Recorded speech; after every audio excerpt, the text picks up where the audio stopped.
하나님의 말씀을 가지고 우리 주의 얼굴을 찾으리이다 라는 제목으로 함께 은혜를 나누겠습니다. 한번 해볼까요? 주의 얼굴을 찾으리이다.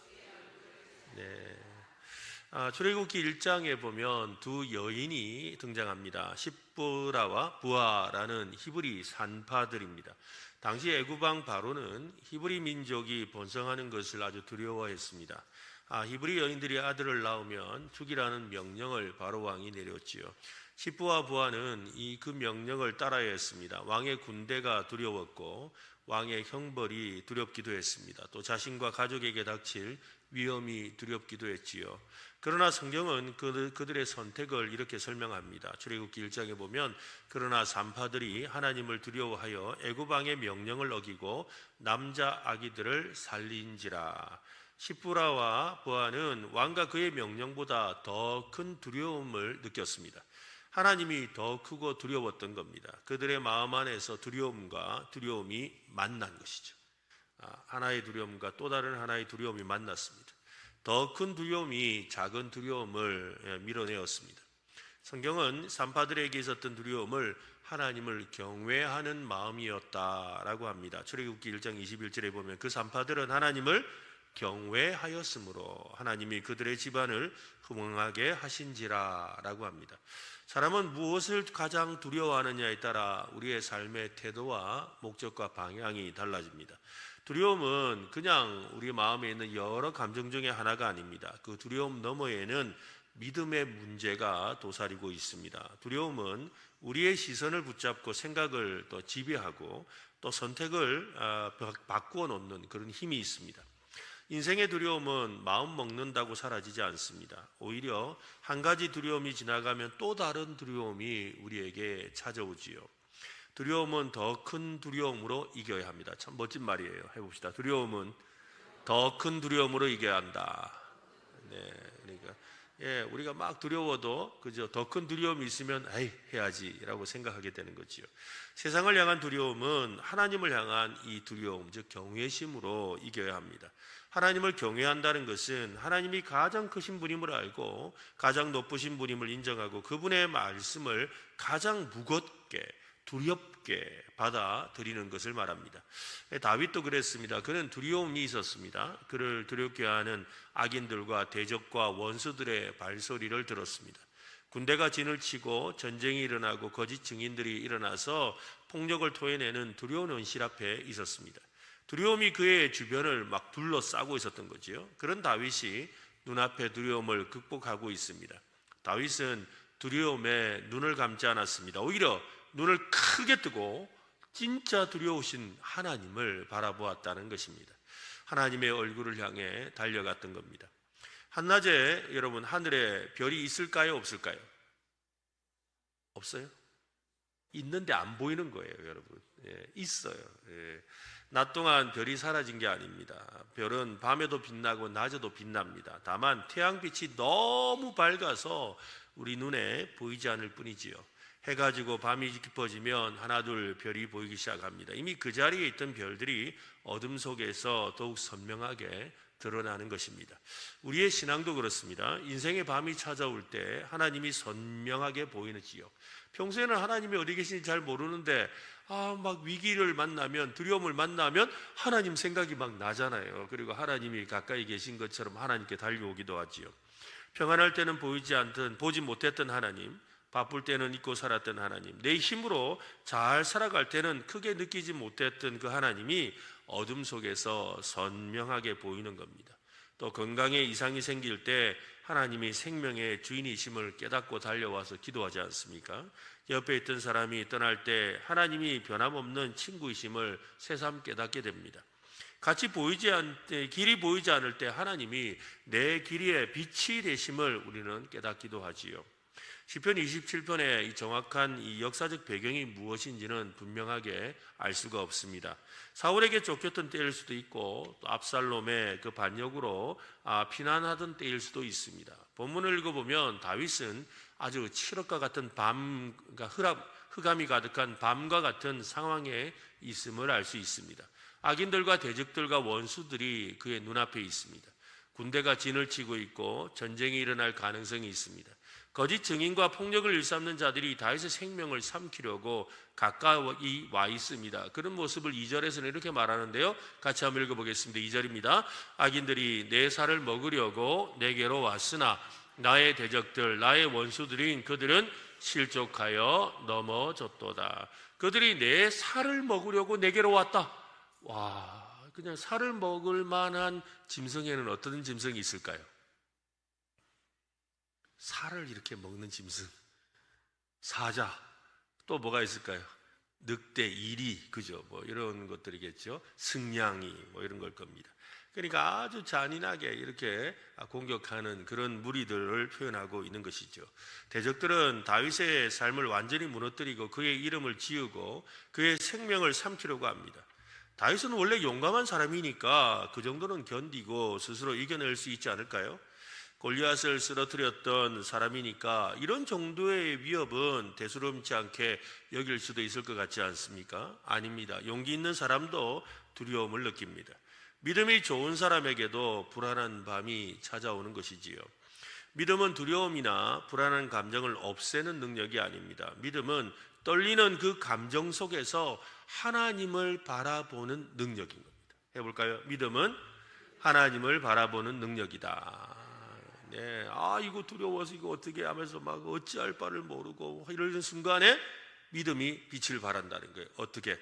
하나님을 바라본다는 것입니다. 믿음은 두려움이나 불안한 감정을 없애는 능력이 아니라고 했습니다. 믿음은 현실에 눈 감거나 무시하는 것이 아닙니다. 하나님의 크심을 인정하는 것입니다. 믿음은 이 일도 크지만 하나님은 더 크고 위대하시다라고 고백하는 거예요. 여러분, 믿음을 착각하면 안 돼요. 믿음을 어떤 사람은 믿음의 행위로 생각해요. 믿습니다, 믿습니다, 믿습니다 라고 하는 것을 믿음이라고 착각해요. 여러분, 그건 믿음 아닙니다. 여러분, 그건 믿음이 아니에요. 그건 신념이죠. 믿습니다, 믿어보겠습니다, 믿습니다, 내가 믿는다니까요, 뭐 이러는 거, 여러분, 이건 신념이에요. 우리가 믿는다라는 것은 그냥 하나님의 크심을, 하나님을 하나님으로 믿는 거예요.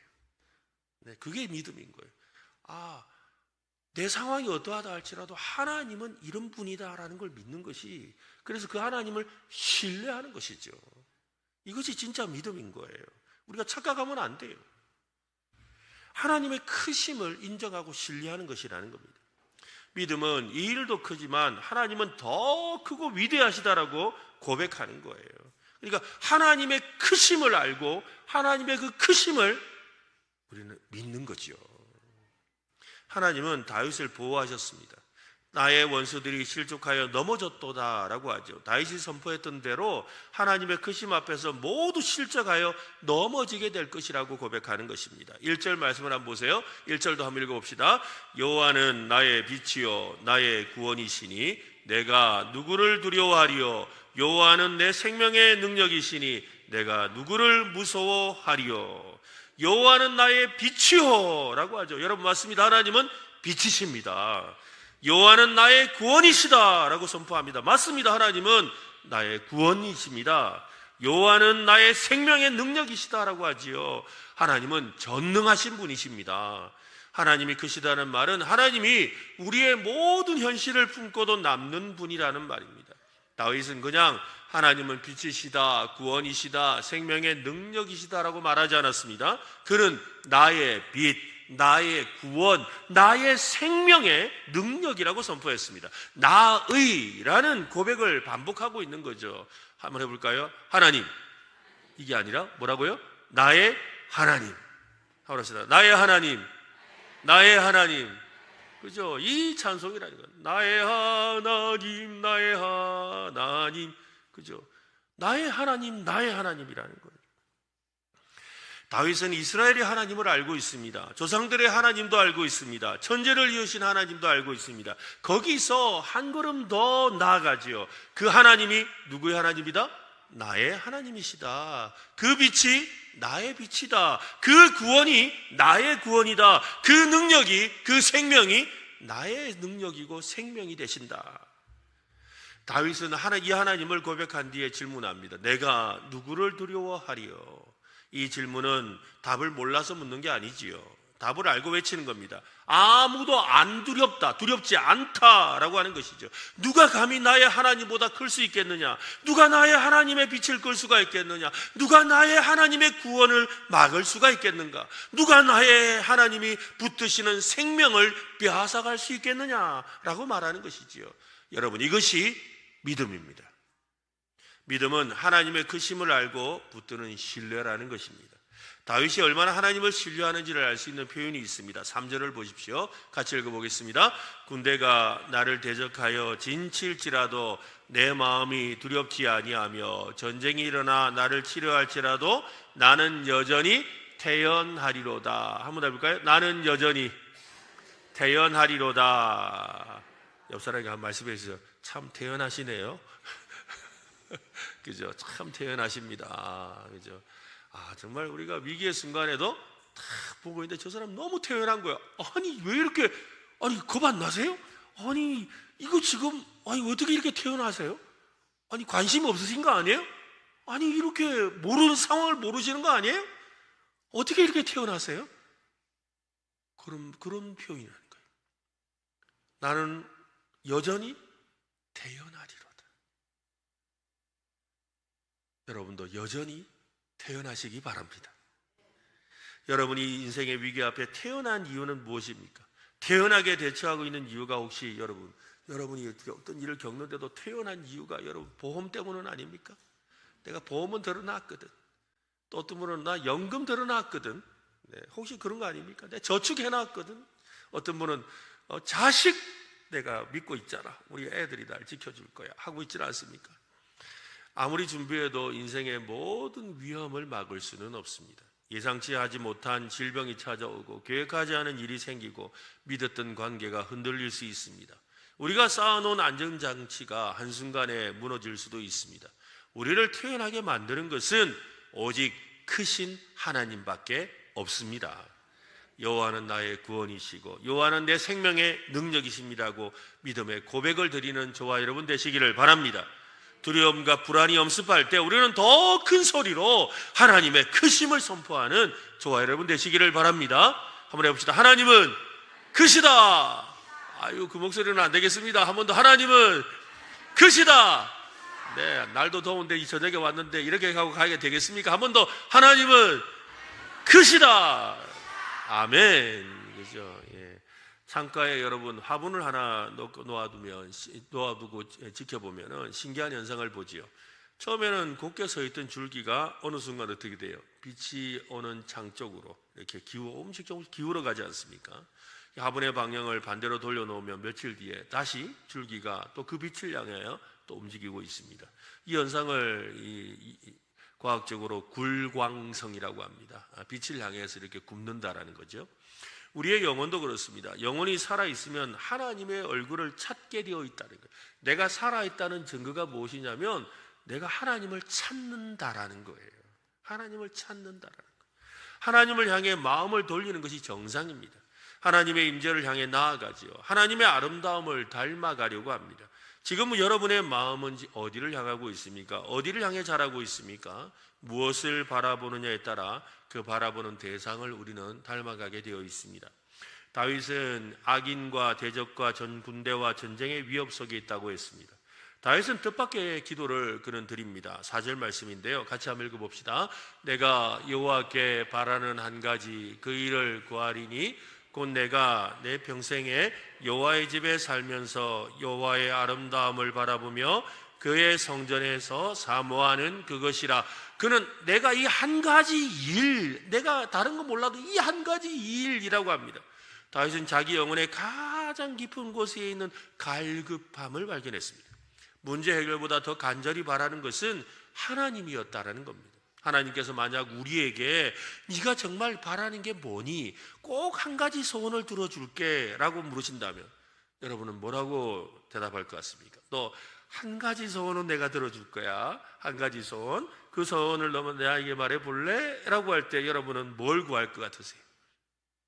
오늘 다윗처럼 구하면 얼마나 좋겠습니까? 그죠? 하나님이요. 하나님이요. 다윗은 그렇게 구하는 거예요. 제가 한번 물어볼까요? 제가 하나님은 아니지만 하나님이 저하고 한번 물어보겠습니다. 얘야, 너는 뭐가 제일 갖고 싶니? 딱 한 가지 소만 말해봐. 저 말고 하나님의, 그죠? 하나님을 찾아야죠. 하나님을 찾아야 된다는 겁니다. 다윗은 한 가지 하나님만 구하고 있습니다. 우리가 원하는 것이 하나님이 주시는 것인지 하나님 자신인지 우린 진지하게 한번 돌아봐야 돼요. 우리가 하나님 앞에 기도할 때 하나님의 손을 바라보는지 아니면 하나님의 손에 있는 그 응답을 바라보고 있는지 생각해 봐야 되는 거예요. 우리는 하나님을 바라봐야 되거든요. 하나님을 필요를 채우시는 분으로만 우리는 생각하기가 쉽습니다. 건강이 필요할 때 치료자로 찾고, 돈이 필요할 때 우리에게 돈을 주시는 공급자로 찾고, 길이 막힐 때 우리를 인도해 주시는 인도자로 찾습니다. 물론 하나님은 치료도 하시고 공급도 하시고 인도하십니다. 하나님이 주시는 것보다 우리는 하나님을 더 사랑해야 합니다. 다윗은 알았습니다. 모든 기도가 응답되어도 하나님의 얼굴을 잃어버리면 영혼은 메말라 간다는 것을 말입니다. 그래서 내 평생에 여호와의 집에 살면서라고 합니다. 여호와의 집은 하나님의 임재가 머무는 곳, 하나님을 만나고 예배하는 자리를 말합니다. 다윗이 바라는 것은 하나님과 함께 살아가는 것입니다. 평생 하나님의 임재 안에 거하는 것이지요. 예배 시간에만 하나님을 바라보는 것이 아니라 일상 전체를 하나님의 얼굴 앞에서 살아가려고 하는 것이지요. 가령 이런 거예요. 두 사람이 연애를 합니다. 근데 연애하는데 한 사람이요, 그 상대방이 너무너무 사랑해서 주는 선물에만 관심이 있어. 그 사람이 뭐 이렇게 가방도 사주고, 뭐도 손수건도 사주고, 또 뭐 옷도 사주고, 신발도 사주고, 뭐 아주 뭐 차도 사주고, 밥도, 차는 커피 말합니다. 근데 커피도 사주고, 밥도 사주고, 뭐 이런 거, 요게만 관심 있는 거예요. 여러분, 이게 가능할까요? 그죠? 사랑하는 상대가 있기 때문에 그게 주어진 거잖아요. 제가 너무 어려운 이야기를 했나요? 그죠? 아니죠? 그죠? 내가 사랑하는 상대가 있기 때문에 그 상대가 나에게 이걸 준 것이지. 그렇잖아요. 옷, 뭐, 커피, 무슨, 뭐 이것저것. 요거는 내 사랑하는 사람으로 인해서 따라온 것이잖아요. 선물이잖아요. 이 표정은 뭡니까, 이거? 연애를 너무 옛날 이야기를 해서 그런 겁니까? 네. 날도 더운데 왜 자꾸 옛날 이야기 하나 이런 생각합니까? 아니, 그렇잖아요. 그러니까 선물에 관심이 있느냐 아니면 그 사랑하는 대상에 관심이 있느냐는 거예요. 하나님도 마찬가지라는 거예요. 하나님이 우리에게 이것도 주시고 저것도 주신단 말이에요. 근데 그건 다 뭐예요? 선물이잖아요. 무엇 때문에 주시는? 나를 사랑하시는 분이기 때문에. 나를 사랑하시는 분이기 때문에 주시는 선물이거든요. 다윗은 그걸 알았다는 거예요. 그래서 내 평생에 여호와의 집에 살고 싶다고, 하나님과 함께하는 것이 더 중요하다고 생각한 거예요. 그렇다면 다윗이 바라보기를 원했던 하나님의 그 아름다움, 여호와의 아름다움은 무엇일까요? 다윗은 구체적으로 여호와의 아름다움, 하나님의 아름다움을 노래합니다. 5절과 6절을 한번 보세요. 여호와께서 환난 날에 나를 그 초막 속에 비밀히 지키시고 그의 장막 은밀한 곳에 나를 숨기시며 높은 바위 위에 두시리로다. 이제 내 머리가 나를 둘러싼 내 원수 위에 들리리니 내가 그의 장막에서 즐거운 제사를 드리겠고 노래하며 여호와를 찬송하리로다. 하나님은 거룩하시기에 아름답다는 거예요. 하나님은 또한 은혜로우시기에 아름답다고 합니다. 하나님은 신실하시기에 아름답다고 합니다. 하나님은 또한 공의로우셔서 악을 물리쳐 주시니 아름답습니다. 하나님은 끝까지 자기를 택한 자를 사랑하시기에 아름다운 거죠. 우리는 아름다운 것을 보면 가까이 가고 싶어집니다. 아름다운 음악을 들으면 다시 또 듣고 싶죠. 아름다운 풍경을 보면 사진을 찍어서라도 오래 간직하고 싶습니다. 사랑하는 사람의 얼굴은 아무리 봐도 보고 또 보고, 그죠? 예, 그렇잖아요, 여러분. 이제는 뭐 이렇게 다 손주들 사진 이렇게 쳐다보고 계시니까 봐도 즐겁고 봐도 또 보고 싶고. 다윗은 그죠? 하나님을 그렇게 바라보고 있는 거예요. 오래 바라보고 싶어합니다. 하나님이 어떤 분인지 더 알고 싶어합니다. 은혜를 알수록 더 감사하게 되고 거룩을 알수록 더 경외하게 되고 십자가를 알수록 더 은혜에 감격하여 사랑하게 되는 거죠. 그는 즐거운 제사를 드리고 노래하며 여호와를 찬송하겠다라고 합니다. 다윗은 하나님의 아름다우심을 의지하며 간절하게 이제는 이렇게 부르짖습니다. 7절과 8절 우리 쭉 한번 읽어봅시다. 여호와여, 내가 소리내어 부르짖을 때에 들으시고 또한 나를 긍휼히 여기사 응답하소서. 너희는 내 얼굴을 찾으라 하실 때에 내가 마음으로 주께 말하되 여호와여, 내가 주의 얼굴을 찾으리이다 하였나이다. 여호와여, 내가 주의 얼굴을 찾으리이다. 사랑하는 사람에게 얼굴을 돌린다라는 거잖아요. 관심과 기쁨을 표현한다라는 거예요. 여러분, 그렇잖아요. 여러분, 두 사람이 마음 상하면 고개 안 쳐다봅니다. 여러분, 고개 탁 돌려버리죠. 그러나 사랑하기 때문에 자꾸 쳐다봐. 왜 보는데? 여러분, 그냥 좋았어. 왜 자꾸 보는데? 부담스럽게 왜 보는데? 그냥 좋아서. 바로 그거잖아요. 그런데 여러분, 얼굴을 숨긴다는 것은 관계의 단절과 외면을 뜻하지요. 그래서 9절에 보면 주의 얼굴을 내게서 숨기지 마시고 주의 종을 노하여 버리지 마소서. 주는 나의 도움이 되셨나이다. 나의 구원의 하나님이시여 나를 버리지 마시고 떠나지 마소서. 다윗에게 가장 두려운 것은 여러분 원수가 아닙니다. 하나님의 얼굴이 가려지는 것이에요. 하나님의 얼굴이 숨겨지는 것이었어요. 하나님의 임재를 잃는 것이었어요. 더 마음이 아팠습니다. 이것이 하나님을 사랑하는 사람의 마음이지요. 10절에서 다윗은 내 부모는 나를 버렸으나 여호와는 나를 영접하시리로다. 부모가 실제로 버렸단 말이 아니라 부모에게서 버림받는 상황이 있다 할지라도, 그렇게 세상에서 가장 가까운 사람이 떠나고 나를 믿었던 관계가 무너진다 할지라도, 내 편이 되어주지 않는 것처럼 허망하다 할지라도 하나님은 나를 사랑하시고 나를 떠나지 않으십니다. 하나님은 언제나 나를 받아주십니다. 이 고백을 하는 거예요. 사람은 떠나도 하나님은 떠나지 않습니다. 하나님은 오히려 자기 날개 아래로 인도하여 품어주시지요. 이것이 하나님의 아름다우심이라는 거예요. 우리는 그리스도 안에서 하나님의 얼굴빛을 받은 사람들입니다. 오늘도 하나님의 얼굴을 찾고자 이 자리에 나오신 여러분들을 축복합니다. 하나님이 여러분에게 얼굴을 숨기지 않을 줄로 믿습니다. 주의 아름다우심을 노래하게 하실 줄로 믿습니다. 그 은혜와 사랑 안에서 주의 얼굴빛 안에 살아가는 저와 여러분 되셨으면 좋겠습니다. 연어라는 물고기가 있죠. 연어라는 물고기는 참 신기합니다. 강에서 태어난 연어는 어린 시절 바다로 나가지요. 그런데 넓은 바다를 헤엄치고 자라고 긴 세월을 보낸 뒤에 다시 자기가 태어난 그 강으로 거슬러 올라오지요. 거기는 편안하지 않습니다. 강물은 바다를 향해 흘러가는데 연어는 그 물살을 거슬러 올라가는 겁니다. 눈앞에는 급류가 있고 바위도 있고 때로는 이렇게 낙차가 있는 그런 폭포와 같은 이 물길을 거슬러 올라가야 합니다. 눈앞에는 이 엄청난 이 지치게 만드는 그런 이 일들이 있죠. 때로는 바위에 이렇게 긁혀서 상처가 나기도 합니다. 그럼에도 연어는 계속해서 올라가는 거예요. 물살에 몸을 맡기면 그냥 떠내려가면 편하죠. 흐르는 방향을 따라 내려가면 힘이 덜 써도 됩니다. 그러나 연어는 자기가 가야 할 방향을 알고 있지요. 연어는 당장 편한 쪽이 아니라 생명이 이어지는 곳을 향해 나아가려고 하는 것이죠. 그곳에 가서 알을 놓거든요. 그리고 그 알이 다시 태어나서 부화해서 바다로 나가거든요.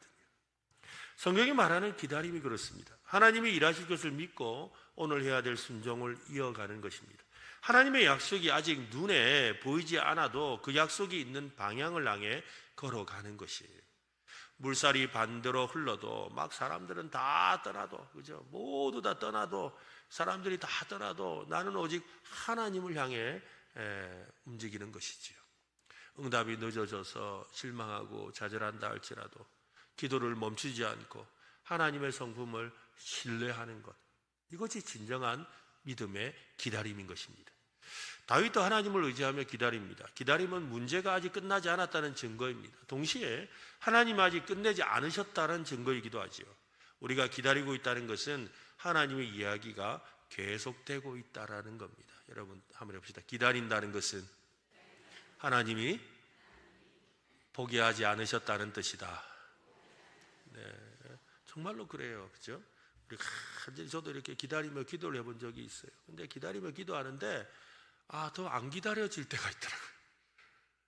하나님으로부터 어떤 구체적인 사인을 받은 것도 아닌데 이제는 더 기도도 안 나오고 안 돼요. 나중에 보니까 하나님이 이건 아니다라고 제 마음을 닫으시더라고요. 그러니까 내가 계속해서 기도하며 기다릴 수 있다는 것, 하나님이 아직 포기하지 않으셨다라는 말이라는 겁니다. 우리가 기다리고 있다는 것은 하나님의 이야기가 계속되고 있다는 것입니다. 마지막 장면이 아직 오지 않았다는 말이죠. 하나님은 지금도 일하고 계시고 우리의 좋은 일을 위하여, 또 하나님의 선한 뜻을 이루기 위하여 우리를 인도하고 계시는 줄로 믿으시기를 바랍니다. 다윗은 그런데 무작정 기다리고 있지는 않습니다. 하세월 허송세월 하지는 않았습니다. 기다림 속에서 그는 이렇게 기도합니다. 11절 보십시오. 같이 읽어봅시다. 여호와여, 주의 도를 내게 가르치시고 내 원수를 생각하셔서 평탄한 길로 나를 인도하소서. 다윗은 하나님이 무엇을 하시는지 묻습니다. 이 시간을 어떻게 지나야 할지를 구하지요. 다윗은 주의 길을 구하고 있습니다. 내 길이 아닙니다. 내가 원하는 빠른 길도 아닙니다. 그죠? 내 생각에는 늘 빠른 길이 왔으면 좋겠어요. 기다리는 게 힘들잖아요. 그러니까 얼른 되었으면 좋겠어요. 그래서 저도 그런 기도 해본 적이 있는데 기다리다가 지쳐가지고 하나님 그냥 막 반만 맞아도 그냥 받을게요. 그냥 반만 이렇게 맞아도 응답인 줄 알고 받을게요. 이렇게 기도한 적이 있걸랑요. 그러면서 그러죠. 하나님은 다 안 주시고 반만 주신다고. 사실은 반만 준 게 아니라 내가 어떻게 해요? 하나님을 기다리지 못하고 그죠? 빠른 길을 찾는 거죠. 지름길을 찾으려고 하는 거예요. 이게 문제죠. 그건 내 길이 아닙니다. 내 길이죠. 하나님의 길이 아닙니다. 하나님의 성품과 뜻에 맞는 길을 구해야 합니다. 하나님을 기쁘시게 하는 길을 찾아야 합니다. 기다리는 시간에는 수많은 길이 보이게 돼요.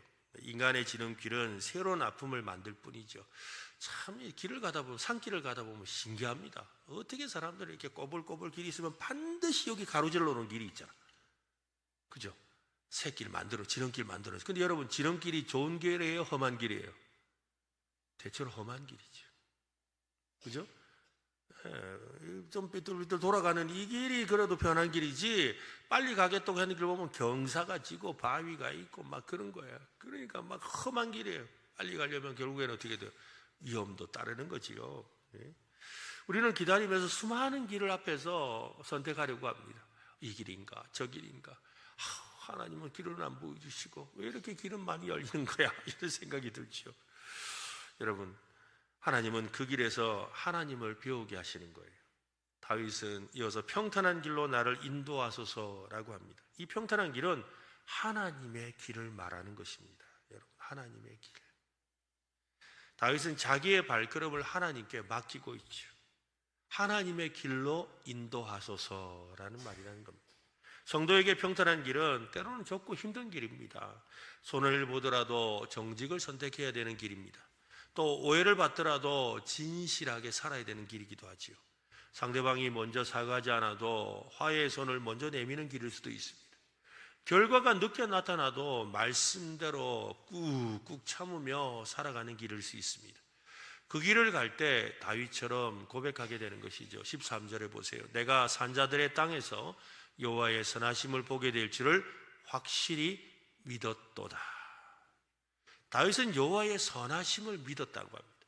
기다림에서 가장 중요한 것은 믿음이죠. 하나님이 전능하시다는 것은 믿으면서도 하나님이 나에게 선하게 행하실 것인지에 대해서는 의심하는 경우가 많아요. 하나님이 할 수 있다는 것은 알지만 과연 나를 위해 하실까? 하나님이 전능하시다는 건 믿지만 그러나 나를 위해 이 일을 하실까? 생각해 보신 적 없으세요?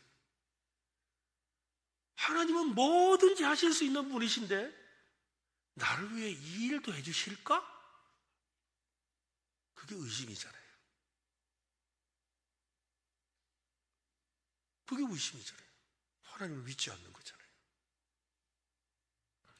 하나님은 능력이시는 것은 맞는데 나를 혹시 잊어버리신 것은 아닐까? 하나님은 다른 사람에게 은혜를 베푸시면서도 나에게는 침묵하시지 않을까? 이런 생각이 기다림 속에서 찾아온다는 거죠. 그때 다윗은 자기 마음에 선포합니다. 나는 여호와의 선하심을 보게 될 것이다. 이게 중요한 거예요. 우리 해봅시다. 나는 하나님이 좋은 것을 주실 것이다. 한번 더 합시다. 나는 하나님의 응답을 보게 될 것이다. 한번 더 합시다. 하나님의 선하심을 찬양하게 될 것이다. 네, 이 고백이라는 거예요. 하나님은 선하십니다. 하나님의 뜻은 선하고 하나님의 때에도 선하고 하나님의 길도 선합니다. 우리가 이해하지 못하는 순간에도 하나님은 선하십니다. 응답이 빠를 때만 선한 것이 아닙니다. 기다리게 하실 때도 선하십니다. 산자들의 땅에서라는 표현은 하나님이 살아있는 현재의 삶 속에서 선하심을 보여주실 것이라는 거예요. 내가 살아있는 한 하나님은 반드시 역사해 주실 것을 믿으시기 바랍니다. 다윗은 확실하게 믿었다고 합니다. 원문의 뉘앙스에서 확실히 믿었도다. 내가 믿지 않았더라면 어떻게 되었을까라는 절박함이 담겨 있습니다. 하나님의 그 선하심을 믿는 믿음이 다윗을 붙들었던 겁니다. 그 믿음으로 자기 영혼에게 선포합니다. 14절입니다. 같이 읽어봅시다. 너는 여호와를 기다릴지어다. 강하고 담대하며 여호와를 기다릴지어다. 문제 해결의 날만 기다리는 것이 아닙니다. 하나님을 기다리는 거예요. 여러분, 이게 중요한 거예요. 우리는 뭘 기다린다고요? 결과가 아니라 하나님을. 응답이 아니라 무엇을요? 하나님을 기다리는 거예요. 하나님을 만나면 하나님이 선물로 뭐 더 주세요? 응답도 주시고 내가 원하는 결과도 주시는 거예요. 하나님을 기다리는 거예요. 하나님이 오시고 말씀하시며 길을 여시고 자기의 뜻을 이루실 것을 우리는 기다리는 겁니다. 하나님을 기다리는 사람은 그래서 기도합니다. 하나님을 기다리는 사람은 말씀을 읽습니다. 하나님을 기다리는 사람은 오늘의 책임을 감당하지요.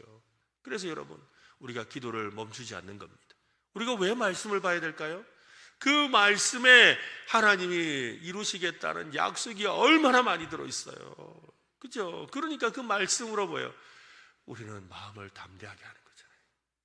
그래서 여호수아에게도 하나님 말씀하셨잖아요. 뭐예요? 너는 이 말씀을, 이 율법책을 내 입에서 떠나지 말게 하며 주의하러 그것을 묵상하여 그 가운데 기록한 대로 다 지켜 행하라. 그러면 네가 형통하게 될 것이다. 왜 형통해져요? 하나님의 약속을 붙들고 있기에 하나님이 함께 하셔서 역사하실 것이라는 거예요. 그래서 우리는 기다리는 동안 기도하고 말씀을 읽고 또 오늘도 내 삶 속에서 주어진 일에 책임을 감당하는 것이지요. 하나님을 기다리는 사람은 사랑을 포기하지 않습니다. 기다림은 손을 놓는 것이 아니라 하나님의 손을 더 굳게 붙드는 것입니다. 기다리면 여러분 힘이 필요합니다. 시간이 흐를수록 우리의 마음이 약해지지요. 기다리다 지쳐서, 그죠? 이제는 기다릴 힘도 없습니다. 그 말이 절로 나오잖아요. 기대가 실망으로 바뀌고 기도가 한숨으로 바뀔 수 있습니다. 그래서 다윗은 자기 마음을 향해 강하고 담대하라 라고 말하고 있습니다. 담대함은 내 안에서 만들어내는 용기가 아닙니다. 하나님이 신실하심을 믿는 믿음에서 나오지요. 하나님은 신실하십니다. 하나님은 약속을 잊지 않으십니다. 하나님은 자기 백성을 버리지 않습니다. 하나님은 시작한 일을 완성하십니다. 우리가 잠든 밤에도 일하시고 우리가 길을 찾지 못할 때도 길을 만드십니다. 우리가 아무것도 변하지 않았다고 느끼는 순간에도 하나님은 보이지 않는 곳에서 지금도 일하고 계심을 믿으시기를 바랍니다. 그래서 언젠가 한번 제가 설교하다가 그렇게 말씀드린 적이 있는데요. 하나님은 열일하세요. 열일. 열심히 일하시고 10가지 일, 많은 일을 하신다는 거예요. 그래서 젊은 친구들이 열일한다 말을 표현을 쓰는데 하나님은 열일하세요. 지금 여러분 응답이 없습니까? 하나님이 뭐 하시는 중이다? 열일하시는 중인 거예요. 지금 막 답답합니까? 뭐가 해결이 안 되고 너무 힘듭니까? 하나님이 뭐 하고 계신다? 열일하고 계신다는 거예요. 이걸 믿으시기를 바랍니다. 그러므로 강하고 담대한 믿음으로 우리의 영혼을 향해 이렇게 외쳐야 합니다. 너는 여호와를 기다릴지어다. 강하고 담대하며 여호와를 기다릴지어다.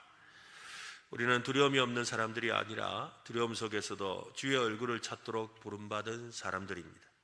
그리스도 안에서 하나님께 나아갈 길이 열렸기에 우리는 하나님의 얼굴을 피하지 않고 찾을 수 있습니다. 그러므로 여러분, 위협하는 여러 가지 두려움과 또 우리가 살아갈 인생 앞에서의 다가올 그 두려움 때문에 불안해하지 말고 더 크신 하나님을 두려워하시기 바랍니다. 그 하나님의 아름다우심을 바라보시기 바랍니다. 그 하나님이 이루실 놀라운 일을 믿음으로 기다리시길 바랍니다. 그때 하나님의 선하심을 보고 하나님의 이름을 노래하게 될 줄로 믿습니다. 그런 저와 여러분 되시기를 예수님의 이름으로 축원합니다.